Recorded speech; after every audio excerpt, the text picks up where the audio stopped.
அஸ்ஸலாமு அலைக்கும்.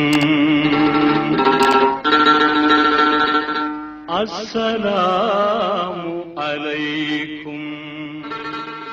அஸ்ஸலாமு அலைக்கும் வரஹ்மத்துல்லாஹி வபரகாத்துஹு. அன்பிற்கும் கண்ணியத்திற்கும் உரிய அல்லாஹ்வின் நல்லடியார்களே, ஆங்கிலேயர்களின் ஆதிக்க பிடியில் அடிமைப்பட்டிருந்த நமது இந்திய திருநாடு 1947ஆம் வருடம் சுதந்திரம் பெற்றதை அடுத்து ஒவ்வொரு ஆண்டும் ஆகஸ்ட் மாதம் 15ஆம் தேதி வரும்பொழுதெல்லாம் அந்த சுதந்திரத்திற்காக வேண்டி பாடுபட்டவர்கள், தியாகம் செய்தவர்களை நினைவு கூறும் வகையிலே விழாக்களை ஏற்பாடு செய்து அந்த விழாக்களிலே அவர்களுடைய சரித்திரங்களை, வரலாறுகளை, தியாகங்களை எல்லாம் மக்களுக்கு மத்தியிலே எடுத்துரைக்கக்கூடிய ஒரு மரபு நமது நாட்டிலே நடைபெற்று வருகின்றது.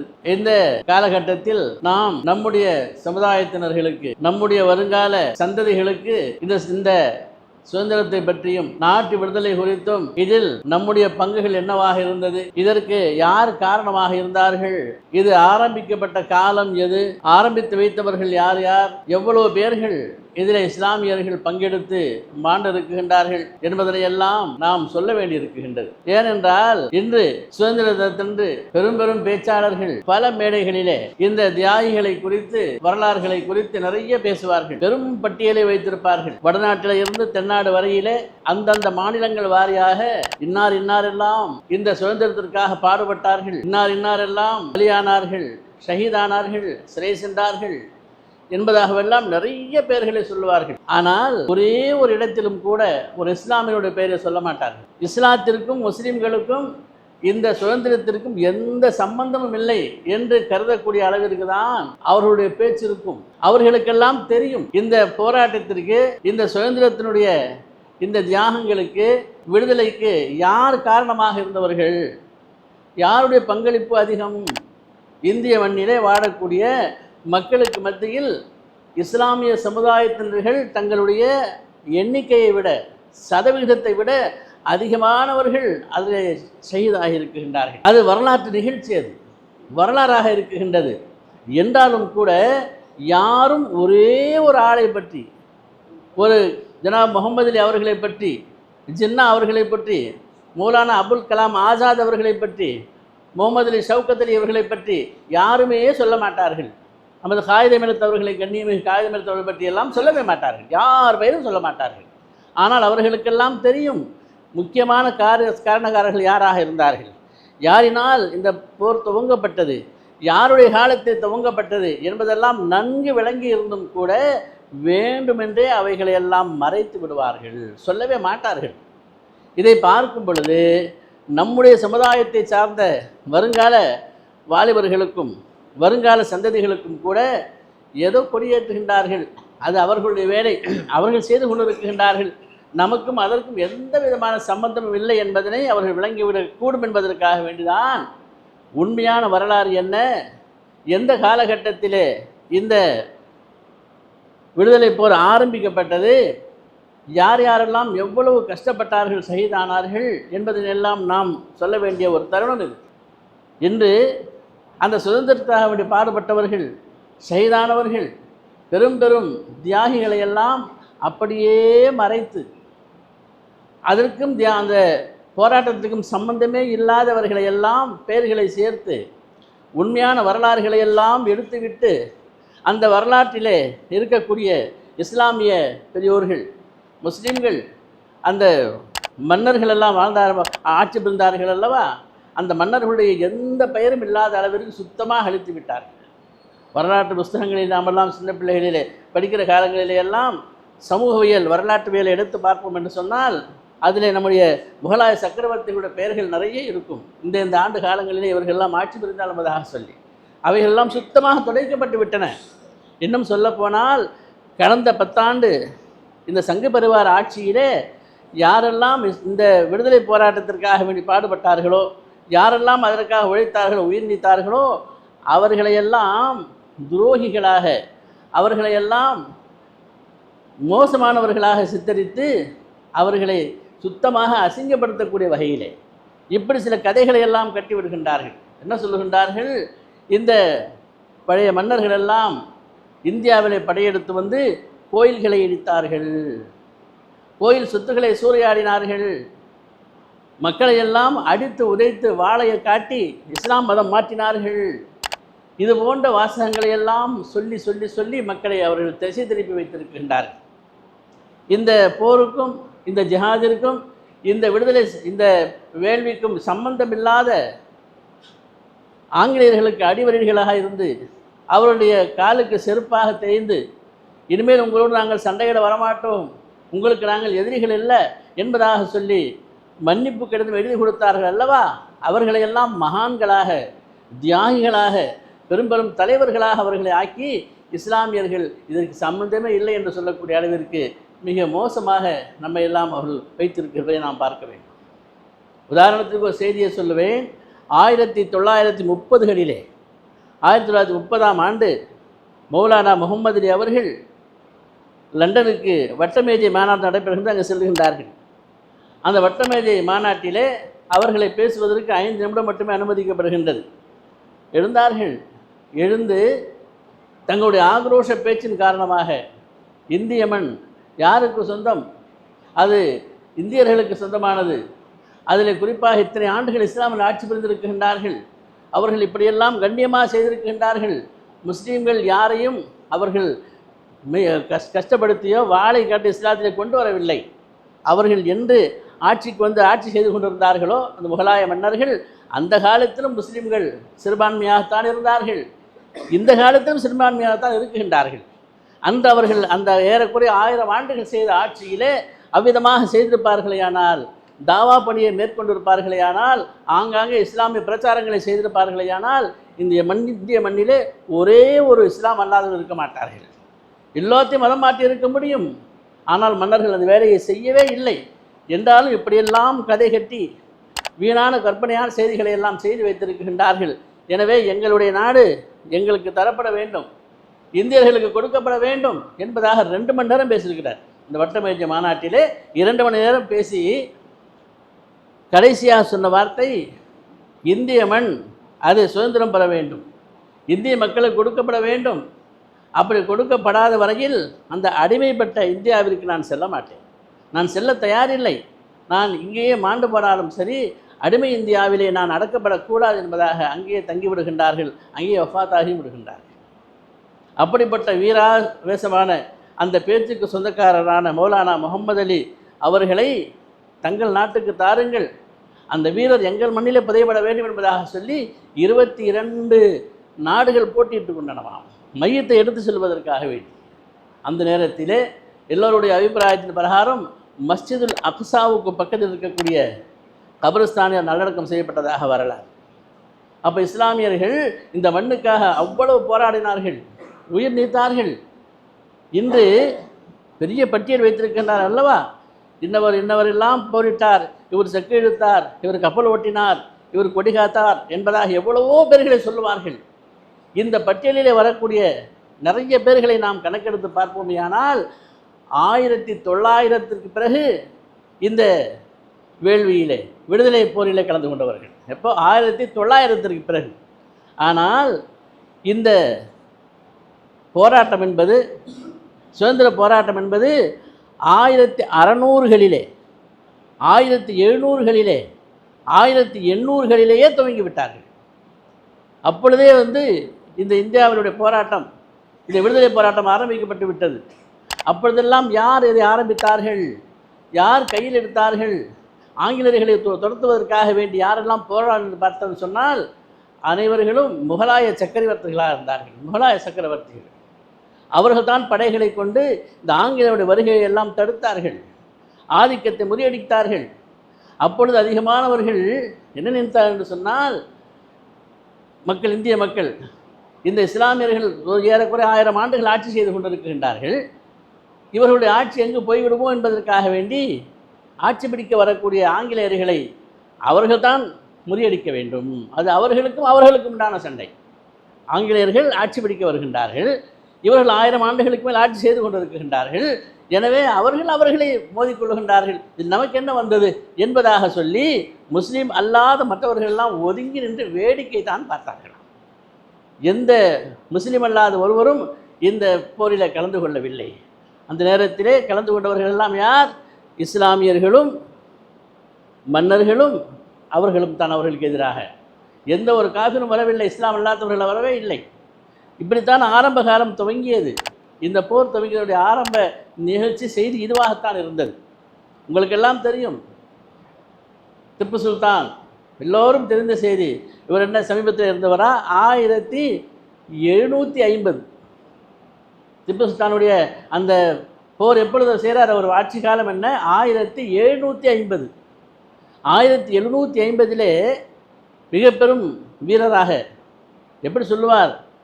வாழ்ந்தால் ஒரே ஒரு நாள் சிங்கமாக வாழ்ந்துவிடு, 100 ஆண்டுகள் குள்ளநரியாக வாழ்வதை விட ஒரு நாள் சிங்கமாக போல் வாழ்ந்துவிடு என்பதாக மக்களுக்கு ஆர்வமூட்ட செய்வார். இந்த ஆங்கிலேயர்களுக்கு அடிமைப்பட்டு நாம் வாழ்வதை விடவும் நாம் இந்த செத்து விடுவதே மேல், சிறை கொட்டிகளிலே அவர்களுக்கு அடிமையாக இருப்பதை விட நாம் சுதந்திர மனிதனாகத்தான் வாழ வேண்டும் என்பதாக சொல்லி மக்களை எல்லாம் ஒன்று திரட்டுகின்றார். அந்த காலகட்டத்திலே தான் இந்த கட்டபொம்மன் என்பவரும் வேலு நாச்சியார், இந்த மருது சகோதரர்கள் இவர்களெல்லாம் குறுநில மன்னர்களாக இருந்தவர்கள். அவருடைய அந்த காலகட்டத்தில் தான் குறுநில மன்னர்கள். இவர்களெல்லாம் ஆங்கிலேயர்களுக்கு கப்பம் கட்டி கொண்டிருந்தவர்கள். அவர்களையெல்லாம் சந்தித்து ஒன்று கூட்டி, நீங்கள் கப்பம் கட்டக்கூடாது, நமது நாடு இது, இந்த நாட்டில் அவர்களுக்கு என்ன கட்டுவது என்பதாக உங்களுக்கு நான் படைகளை அனுப்புகின்றேன், நீங்கள் தைரியமாக இருங்கள் என்பதாக சொல்லி அவர்களுக்கெல்லாம் ஆயுதங்களையும் படைகளையும் அனுப்பி வைத்து திப்பு சுல்தான் பாதுகாத்தார். அது மட்டுமா, கோவில்களுக்கு நிலங்களை, மடங்களுக்கு அதிகமான சொத்து சுகங்களை, நிறைய சொத்துக்கள், இதெல்லாம் ஆவணங்கள் இருக்கின்றன. என்ன சொல்லுகின்றார்கள்? அவர் அதை செய்தார், இது செய்தார், கோவிலை இடித்தார், அதை பண்ணார், எல்லாம் பொய்யான சரித்திரங்களை இவைகளையேத்தான் பேசுவார்களே தவிர ஒரே ஒரு இஸ்லாமிய நல்ல செய்திகளை சொல்ல மாட்டார்கள். இப்படிப்பட்ட காலகட்டத்திலே ஒவ்வொரு ஆட்சி காலமும் வீழ்த்தப்படுகின்றது. ஆங்கிலேயர்களுடைய ஆதிக்கம் உயர்ந்து கொண்டே வருகின்றது. கடைசி காலம் வருகின்றது மன்னர் பகதூர் ஷாவுடைய ஆட்சி காலம். கடைசி மன்னர், இந்த முகலாய சக்கரவர்த்திகளிலேயே கடைசி மன்னராக இருந்தவர் பகதூர் ஷா அவர்கள். அவர்களுடைய சரித்திரம் என்றைக்குமே மறக்க முடியாத செய்தி, எந்த காலகட்டத்திலும் மறக்க முடியாது. அரபியிலும் சரி, உருதுவிலும் சரி, பாரசீக மொழியிலும் நன்கு பாண்டியத்துவம் பெற்ற சிறந்த அரசராக இருந்து வாழ்ந்தவர். அவருடைய வாழ்ந்த அந்த கட்டடங்கள் எல்லாம் இன்றும் நீங்கள் யூடியூபில் பார்க்க முடியும். அப்படிப்பட்ட அந்த மன்னர் கடைசி காலத்திலே அவருடைய கை ஓங்கி விடுகின்றது, ஆங்கிலேயருடைய கரம் ஓங்கி இந்த அரச குடும்பத்தை எப்படியாவது கபலீகரம் செய்ய வேண்டும், அனைவர்களையும் அழித்து ஒழிக்க வேண்டும் என்பதாக சொல்லி கங்கணம் கட்டியவர்களாக அவருடைய குறிக்கோள் எல்லாம் அந்த காலகட்டத்திலே காபிர்கள் இந்துக்கள் மீது கிடையாது, இந்த அரசர்களை ஒழிக்க வேண்டும், இஸ்லாமியர்களை அழிக்க வேண்டும், இஸ்லாமிய கலாச்சாரங்களை ஒழிக்க வேண்டும் என்பதற்காக வேண்டி என்ன செய்தார்கள்? மஸ்ஜித்களிலே புகுந்து தொழுகைக்காக ஜும்மாக்களிலே நிற்கும் பொழுது பின்னிருந்து எல்லாத்தையும் சுட்டு வீழ்த்தினார்கள். மதரசாக்களிலே புகுந்து மாணவர்களை எல்லாம் சுட்டு சாகடித்தார்கள்.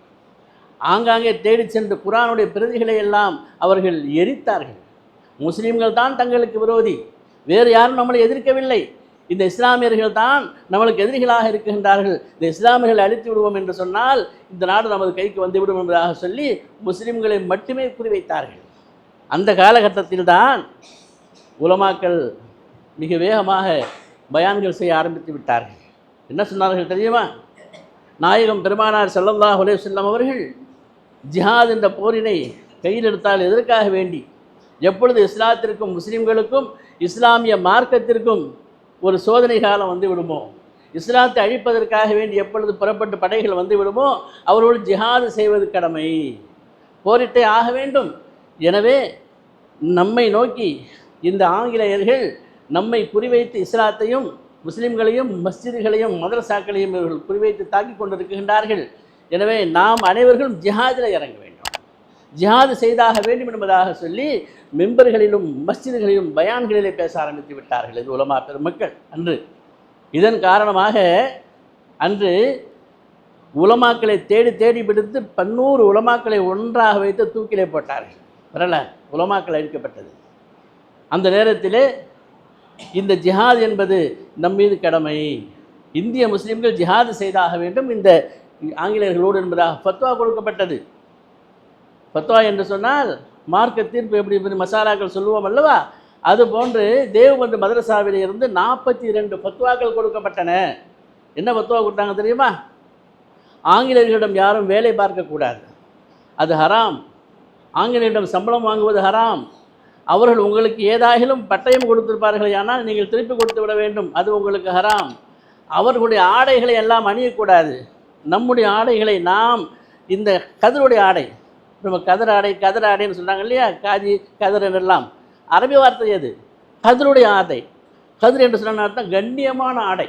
அவர்கள் கொண்டு வந்து கொடுக்கக்கூடிய ஆடையை வாங்கக்கூடாது, அவருடைய மொழியை பேசக்கூடாது, அவருடைய பள்ளிகளிலே படிக்கக்கூடாது என்பதாகவெல்லாம் சொல்லி இந்த இஸ்லாமிய சமுதாயத்தை அன்றே அவர்கள் கல்வியிலே பின்தங்க வைத்தார்கள், நாட்டின் விடுதலைக்காக வேண்டும். அப்போது இந்த நாடு விடுதலை பெற வேண்டும் என்பதற்காக வேண்டி இவ்வளவும் செய்தார்கள் உலமாக்கள். அன்று ஃபத்வாக்கள் கொடுக்கப்பட்டன. அந்த ஃபத்வாவிலே முக்கியமாக எழுதப்பட்ட செய்தி என்னவென்று சொன்னால், हर शख्स सर पर कफन बांध कर निकले, हक के लिए लड़ना बगावत नहीं होती है. ஒவ்வொரு முஸ்லீம்களும் தங்களுடைய தலையில் கஃனை கட்டி கொண்டு புறப்படுங்கள். இறந்து விட்டால் கஃன் இருக்குமோ இருக்காதோ, தலைப்பாயாக கஃனை தலையிலே சுற்றி கொண்டு ஜிஹாதுக்கு புறப்பட்டு விடுங்கள். இந்த எதிரிகளோடு, மார்க்க எதிரிகளோடு சண்டையிடுவது இது வெறும் சண்டை இல்லை, ஜிஹாத், போர், மார்க்க போர்.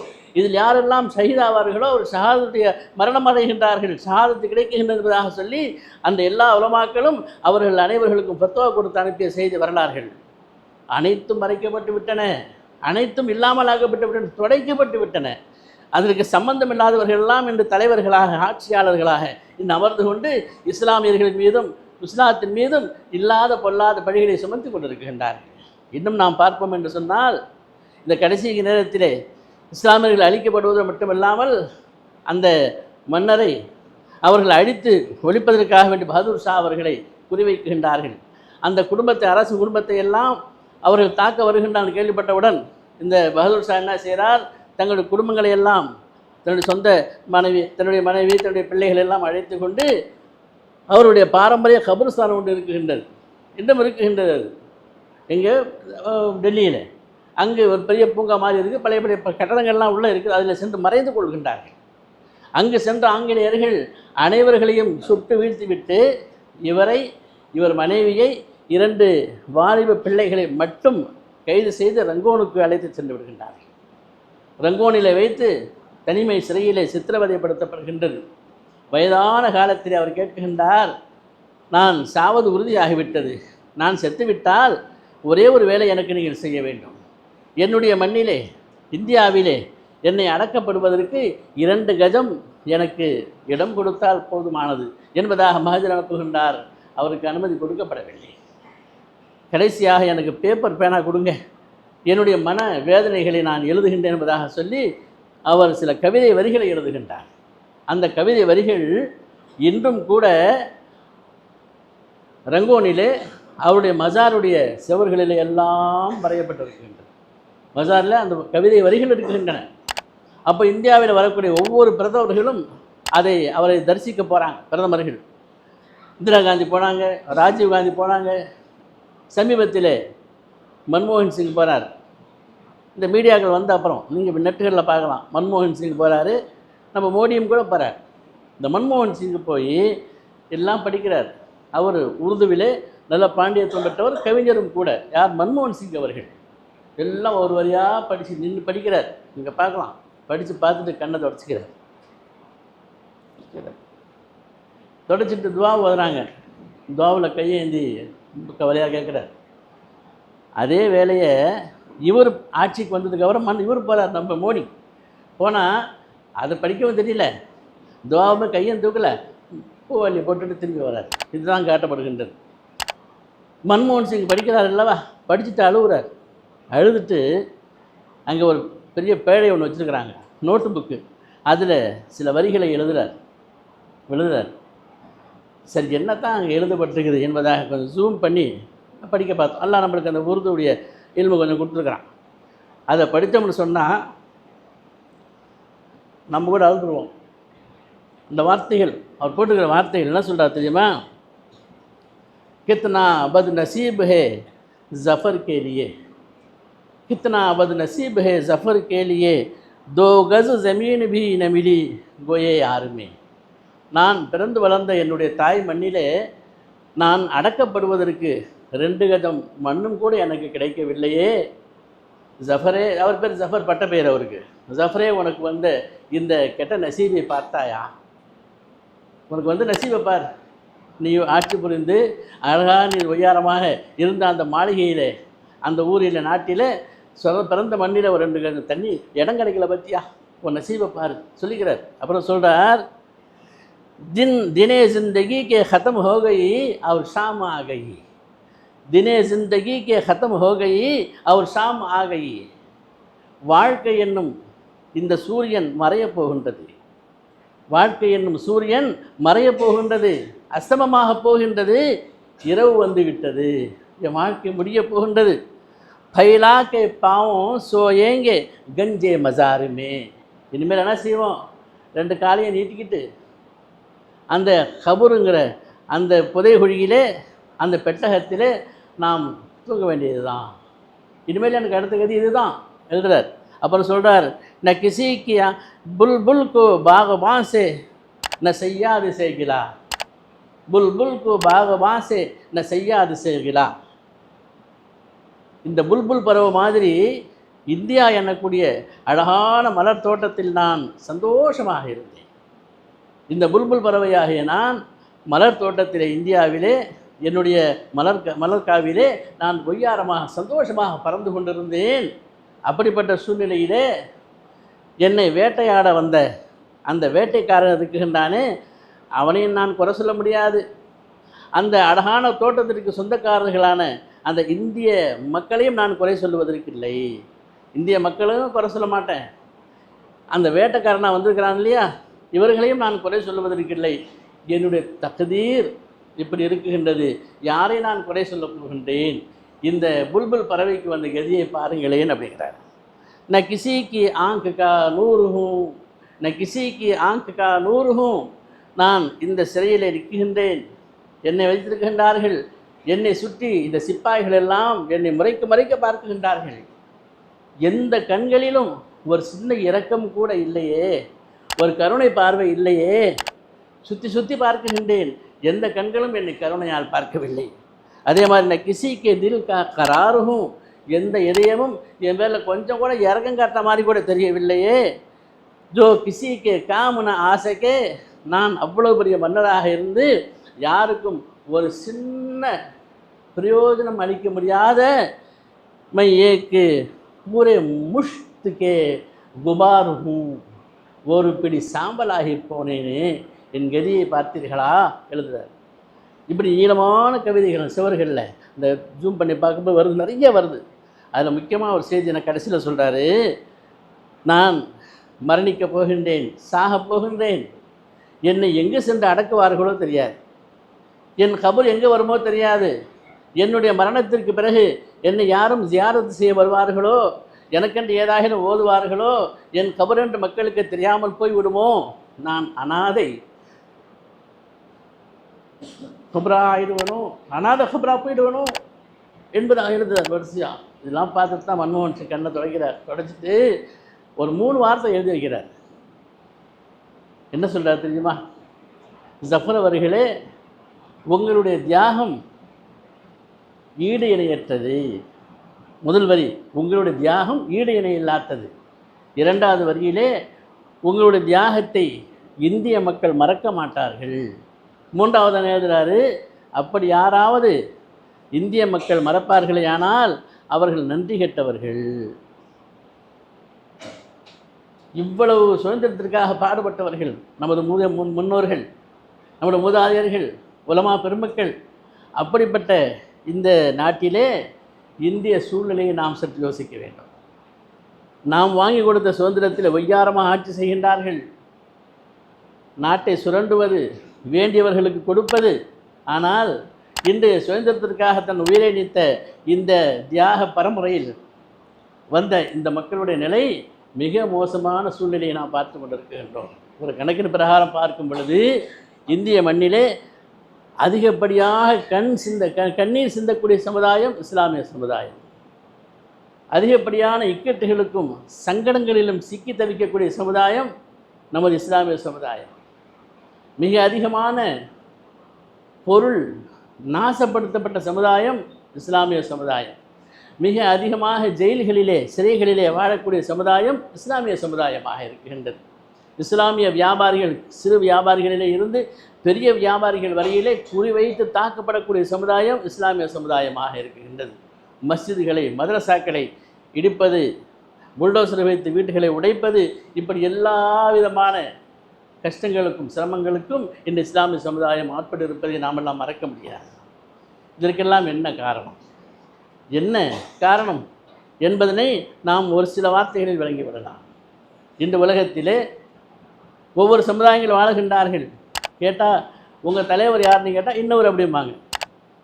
எங்கள் சமுதாயத்துக்கு தலைவர் இவர், அவர் செய்கிறாரா செயல்படுறாரா படல, ஏதோ ஒருத்தரை காட்டுவாங்க. ஆனால் இந்த இஸ்லாமிய சமுதாயத்தில் இன்றைக்கி உங்களுக்கு யாருப்பா தலைவர் என்பதாக கேட்கப்பட்டால் நிறைய பேர் இருக்கிறாங்க, நிறைய அமைப்புகள், நிறைய கட்சிகள். இவர் பக்கம், அவர் பக்கம், அவர் பக்கம் இருந்துட்டு போவோம். ஆனால் இஸ்லாம் என்ற பேரில் ஒன்று சேர வேண்டுமா இல்லையா? இவங்களுக்குள்ள பகை, இவங்களுக்குள்ள ஃபத்வா கொடுத்துக்கிறது, அவர் காஃபிர், இவர் காஃபிர், இவர் காஃபிர், இவங்களுக்குள்ள பகையை போட்டுக்கிறது. போன மாதத்தில் நெல்லையில் ஒரு சம்பவம் நடந்திருக்கு. நெல்லைங்க இது கோயம்புத்தூரில் கோயில் 2 பேர் இஸ்லாமிய சமுதாயத்தினர்கள் ஒரு இடத்துல போட்டு ஏற்றி நிற்கிறாங்க. நான் அந்த கட்சியை சொல்ல வரல, இஸ்லாமிய கட்சி 2மே. அதில் ஒரு கட்சிக்காரர் ஜெயிச்சிட்டார், ஒரு கட்சி தோற்று போகுது. இந்த ஜெயிச்ச கட்சிக்காரர் இருக்கிறார் இல்லையா, அமைப்புக்காரர் ரோடுகள்லாம் போட்டு வரார். ஒரு ரோட்டில் உங்கள் ரோடு நாளைக்கு போட போகிறாங்க, இங்கே உங்கள் வண்டிகளை எல்லாம் சரி பண்ணிக்கங்க, நாளைக்கு ரோடு வருது தெருவில் என்பதாக சொல்லிட்டு போயிட்டார் அந்த கவுன்சிலர். அன்றைக்கி மழை பிடிச்ச மழை ஒரு வாரமாக விடலை, ரோடு போடுறதுக்கு முடியலை. ஒரு வாரம் கழித்து ரோடு போடல பற்றியா, வாங்க எல்லாம் சேர்ந்து போய் கம்ப்ளைண்ட் பண்ணுவோம் என்பதாக இஸ்லாமியர்கள் அழைத்து கொண்டு ஒரு இஸ்லாமிய தலைவர் போகிறார். யார் பேரில் கேஸ் கொடுக்கறதுக்கு? இஸ்லாமிய தலைவர் பேர், இஸ்லாமிய எம்சி மேலே. இதுதான் இன்றைய சமுதாயம். இன்று நிறைய தலைவர்கள், நிறைய அமைப்புகள் யாரும் ஒன்று செல்வதாக இல்லை. அவரவர்கள் தனித்தனியாக பிரிந்து கொண்டு இன்று அரசியலிலே நமக்கென்று ஒரு முன்னெடுப்பு கிடையாது.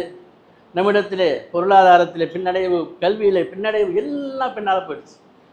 இதற்கெல்லாம் இந்த பிளவு தான் காரணம். இது அல்லா ஜல்ல ஷானுஹுவத்தில் சொன்னால், முதல்ல உங்களுக்கு ஆயத்தில் ஓதி காட்டினேன், இன்னல்லாஹ லா யுகையிரு மாபி கோமின் ஹத்தா யுகையிரு மாபி அன்ஃபுஸிஹிம். எந்த ஒரு சமுதாயமும் தங்களுக்கு தாங்களாக தங்களை மாற்றி கொள்ளாத வரையில் அல்லாஹ் அவர்களை மாற்ற மாட்டான். நம்மளிலே உறவு வர வேண்டும். இந்த ஒருவருக்கொருவர் பகைமை இழவு போய் எல்லாம் ஒன்று சேரக்கூடிய தன்மை வந்தால் மட்டுமே அல்லாஹ் நம்ம ரஹமத்தை புரிவான். இல்லை என்று சொன்னால் அடிமைப்பட்டு இருக்க வேண்டியது தான். உலகத்தில் யாரும் யாருக்கும் அடிமைப்படலாம், ஆனால் இஸ்லாமியர்கள் அல்லாஹ்வுக்கு மட்டுமே அடிமையானவர்கள். ஏன்னா கலிமா சொன்ன உடனே பிறந்த உடனே அவங்க கலிமா சொல்லி ஊதிட்டாங்க, அஷ்ஹது அன் லா இலாஹ இல்லல்லாஹ், வணக்கத்துக்கு அல்லாஹ் தவிர யாரும் இல்லை என்பதாக சொல்லி. அப்போ கடைசி காலம் வரைக்கும் நம்ம அப்படி தான் இருப்போம். அல்லாஹ் தவிர யாருக்கும் அடிமைப்பட மாட்டோம். நம்ம என்றைக்குமே ஆசாதாக தான் இருப்போம், அல்லாஹ்வுக்கு மட்டும்தான் அடிமையாக இருப்போம். ஹதீஸில் ஒரு வார்த்தை வரும், நபி ஸல்லல்லாஹு அலைஹி வஸல்லம் அவர்களும் சஹாபா பெருமக்களும் இஸ்லாத்தை மக்களுக்கு மத்தியிலே சொல்லக்கூடிய நேரத்திலே இந்த குஃபாரெல்லாம் கேட்டாங்களாம், எதுக்கு இந்த மாதிரி வேலையெல்லாம் செய்கிறீங்க? பாரம்பரியமாக கண்டதையும் கும்பிட்டு தானே இருக்கிறோம், பல தெய்வங்கள் தானே இருக்குது, நீங்கள் புதுசாக கிளம்பி இப்படியெல்லாம் செய்கிறீங்களே என்பதாக சொல்லும் பொழுது என்ன சொன்னாங்க தெரியுமா? ஹஜ்ரத் ஸல்லல்லாஹு அலைஹி வஸல்லம் அவர்கள், எங்களுடைய கொள்கை என்னன்னு கேட்டால், இஹ்ராஜுல் இபாதி அன் இபாதத்தில் இபாதி இலா இபாதத்தில்லா, அடியார்களை மனிதர்களுக்கு வணங்குவதை விட்டும், மனிதர்களுக்கு அடிமையாக போவதை விட்டும் அவர்களை எடுத்து அல்லாஹ்வுக்கு அடிமையாக்கிற வேலை தான் எங்கள் வேலை என்பதாக சஹாபாக்கள் சொன்ன செய்தியிலே ஹதீஸில் பார்க்கணும். ஆக இந்த இஸ்லாம் யாருக்கும் அடிமைப்பட்டதில்லை, முஸ்லீம்கள் அடிமைப்பட்டவர்கள் அல்ல, அல்லாஹ்வுக்கு மட்டும் அடிமையானவர்கள். எனவே இந்த செய்தியின் மூலமாக, இந்த ஆகஸ்ட் 15 மூலமாக நாம் விளங்க வேண்டியது, இஸ்லாத்திற்கும் முஸ்லீம்களுக்கும் மற்றவர்களை விட இந்த சுதந்திரத்திலே அதிகமான ஈடுபாடுகளும் இழப்புகளும் அதிகமாக இருப்பதை நாம் விளங்க வேண்டும். எல்லாம் வல்ல அல்லாஹ் ஜல்ல ஷானுஹு வ தஆலா வருங்காலங்களிலே அப்படிப்பட்ட ஒரு காலத்தை ஏற்படுத்தி முந்தைய சமுதாயத்தினர்கள், நம் முன்னோர்கள் எப்படியெல்லாம் இஸ்லாத்தின் பிரகாரமும் குர்ஆன் ஹதீஸ் பிரகாரமும் வாழ்ந்தார்களோ அதே போன்று ஆசாதாக, நிம்மதியாக, சந்தோஷமாக வாழக்கூடிய நல் வாழ்க்கை அல்லாஹ் ஜல்ல ஷானுஹு வ தஆலா சமுதாயத்துக்கு அமைத்து கொடுப்பானாக. வாஹிர் தாவானா அல்ஹம்துலில்லாஹி ரப்பில் ஆலமீன்.